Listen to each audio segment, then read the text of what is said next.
औज़ुबिल्लाहिमिनश्शैतानिर्रजीम बिस्मिल्लाहिर्रहमानिर्रहीम। Dear students of 10th class, अस्सलाम वालेकुम। बेटा हमारा यूनिट चल रहा था गैसेस एक्सचेंज। आज हमारा छठा लेक्चर है और इसमें से जो आज हमने टॉपिक डिस्कस करना है वो है द लंग्स। यानी बेसिक टॉपिक हमारा चल रहा था गैसियस एक्सचेंज इन ह्यूमन। हमने इसके शुरू में पढ़ा था कि human and other higher animals they possess a specific respiratory system. That system consisted on two parts. वो दो पार्ट का मुश्तमिल था। एक पार्ट को नाम दिया था द एयर पैसेजवे, हवा की गुजरगाह का रास्ता, जो कि हम कल ब्रीफली जिसको हमने डिस्कस कर लिया था। आज के लेक्चर के अंदर हमें उसके दूसरे पार्ट को डिस्कस करना है। दूसरा पार्ट है उसका द लंग्स, यानी फेफड़े। लंग्स के हवाले से लंग्स की सबसे पहले हम डिस्कस करेंगे कि लंग्स बनते किस चीज के हैं। तो उन्होंने मेंशन किया हुआ है all the alveoli of one side constitute a lung, यानी लंग की जो फॉर्मेशन कल टॉपिक के अंदर हमने कहा था alveoli are cluster of pouches. alveoli pouches यानी सैक लाइक स्ट्रक्चर होते हैं जो चेस्ट कैविटी के अंदर एग्जिस्ट होते हैं। जब ये सारे के सारे alveoli कंबाइन होते हैं एक साइड के, तो वो एक लंग को फॉर्म कर रहे होते हैं, एक लंग बना रहे होते हैं। ठीक, यानी लंग की फॉर्मेशन किससे होती है? alveoli ऑफ वन साइड, यानी तमाम के तमाम एल्वियोलाई जो एक साइड पे एग्जिस्ट कर रहे होते हैं वो एक लंग बना रहे होते हैं। फिर आगे उन्होंने मेंशन किया है लंग्स की लोकेशन। हमारी बॉडी के अंदर लंग्स मौजूद कहाँ पे होते हैं, इनकी लोकेशन कहाँ पे है। तो एग्जैक्ट पॉइंट उन्होंने मेंशन किया, lungs are located in thoracic cavity. इनकी एग्जिस्टेंस थोरैसिक कैविटी के अंदर है, यानी चेस्ट कैविटी के अंदर है, छाती के अंदर लंग्स मौजूद होते हैं। यानी ये छाती वाला एरिया जो है यहाँ पे लंग्स एग्जिस्ट कर रहे होते हैं। थोरैसिक कैविटी के अलावा इसकी दूसरी एग्जिस्टेंस की लोकेशन के हवाले से जो एग्जांपल ने दी है वो है चेस्ट वॉल। वो उन्होंने मेंशन किया है चेस्ट वॉल। वो कहते हैं थोरैसिक कैविटी में चेस्ट वॉल जो है वो किसकी बनी होती है? It is made up of 12 pairs of ribs.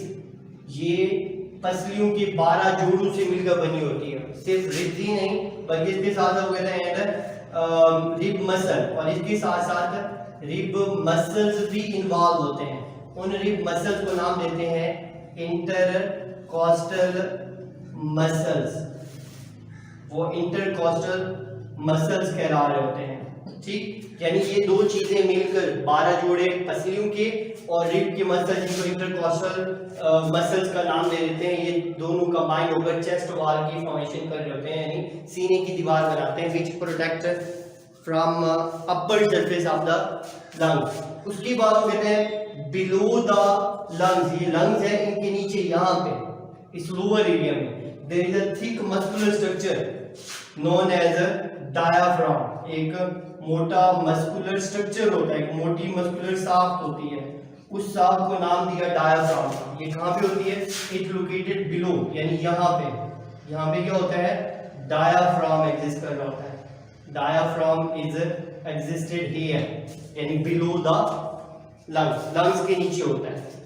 फिर उसके बाद वो कहते हैं ये लंग्स असल में होते कैसे हैं? लंग्स का जो बेसिक स्ट्रक्चर होता है, structure is there elastic and spongy. यानी ये जो लंग्स है ये स्पंज नुमा होते हैं, स्पॉन्जी होते हैं, और इलास्टिक, इनके अंदर इलास्टिसिटी पाई जाती है, यानी लचक पाई जाती है, रबड़ की तरह ये एक्सपेंड हो सकते होते हैं और वापस अपनी जगह पर भी आ सकते होते हैं, उनको इलास्टिक बोलते हैं। उसके बाद वो कहते हैं ईच लंग, ये जो हर लंग है that is surrounded by 2 membrane. इसको 2 मेम्ब्रेन सराउंड कर रही होती है। लेकिन इसके अलावा उन्होंने स्ट्रक्चर के वाले से ये भी मेंशन किया है, ये जो 2 लंग है इनमें से ये लेफ्ट लंग जो है दैट इज लेफ्ट लंग। ये जो लेफ्ट लंग है it is slightly smaller than the right lung. ये राइट लंग से छोटी होती है। इट कंसिस्टेड ऑन 2 लोब्स, इसके 2 लोब होते हैं, while right lung consisted on 3 lobe, इसके 3 लोब होते हैं। फिर उसके बाद मैंने मेंशन किया है कि हर लंग जो होती है it is surrounded by 2 membrane. ये 2 मेम्ब्रेन के अंदर लिपटी हुई होती है। वो मेम्ब्रेन कौन कौन सी होती है? एक मेम्ब्रेन को नाम देते हैं आउटर प्लूरल मेम्ब्रेन, यानी these membranes are known as pleural membranes, और दूसरी मेम्ब्रेन जो होती है उसको नाम देते हैं इनर प्लूरल मेम्ब्रेन। एक आउटर होती है और एक इनर होती है, बैरूनी और अंदरूनी प्लूरल मेम्ब्रेन्स। ये जो प्लूरल मेम्ब्रेन होती हैं इनके दरमियान में ये दोनों मेम्ब्रेन असल में इंक्लोज करती हैं एक फ्लूइड को। These both membrane encloses a fluid, एक फ्लूइड को इंक्लोज किए होते हैं। Here between them there is a presence of a fluid, एक फ्लूइड इसके अंदर एग्जिस्ट कर रहा होता है, एक माय मौजूद होता है which act as lubricant, जो लुब्रिकेशन प्रोड्यूस कर रहा होता है, लुब्रिकेंट के तौर पर एक्ट कर रहा होता है।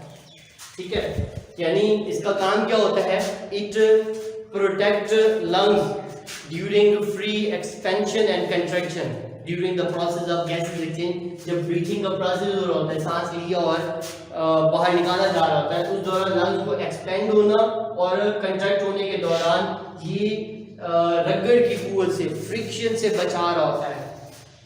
तो बेटा ये हमारा आज का टॉपिक था, यानी रेस्पिरेटरी सिस्टम के हवाले से।